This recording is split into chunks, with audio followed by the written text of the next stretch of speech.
In April 2012, the U.S. Conference of Catholic Bishops urged Congress to protect food stamps. Bishops suggested that if spending cuts were necessary, they should be made to government subsidies for rich agricultural companies, instead of taking food from hungry children, poor families, and vulnerable seniors. Our nation is approaching a tipping point. We're at a moment where if government's growth is left unchecked and unchallenged, America's best century will be considered our past century. This is a future in which we will transform our social safety net into a hammock.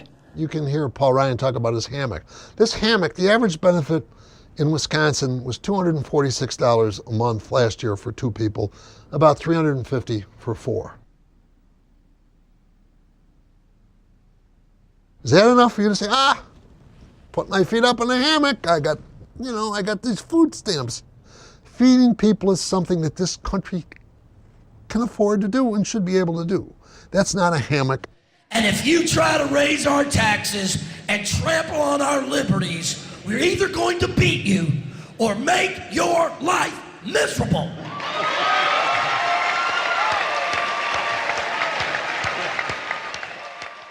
The government has been starved of funds.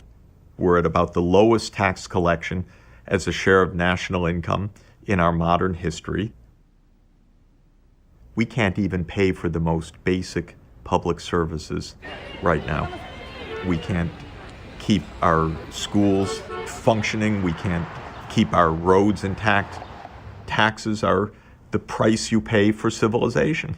And if you don't pay taxes, you don't get civilization. It's as simple as that. By that measure, our civilization is in trouble. General Electric made $5 billion in U.S. profits last year, but claimed a $3.3 billion tax credit. These days, some of the nation's most profitable companies are paying little or no taxes at all. Thanks to tax breaks, loopholes, and clever accounting, the tax rate corporations actually pay is at an all-time low. The same thing is true for personal income taxes, especially for the ultra-rich. Tax rates for millionaires have dropped more than 25% in the last 2 decades.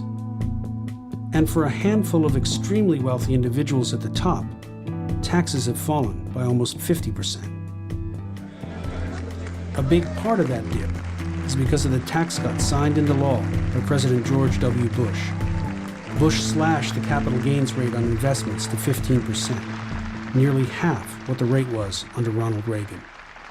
The Republicans made all these arguments back in 2003 that if we cut taxes on dividends and capital gains and reduce the top tax rate on the wealthy, we'll get this explosion of investment and growth and jobs.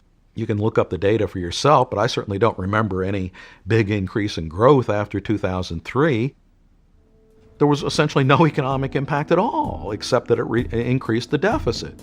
The Bush tax cuts have added over $2.9 trillion to the national debt. Paul Ryan's proposed tax cuts would add another $4.6 trillion in debt over the next 10 years. What's hard to understand about this relentless push to cut taxes for the rich is that they already have so much more than the rest of us. In 1965, CEOs made about 20 times as much as the average worker. Today, by the most conservative estimate, that number is 231. So what's going on here? Are CEOs getting paid more because they deserve it?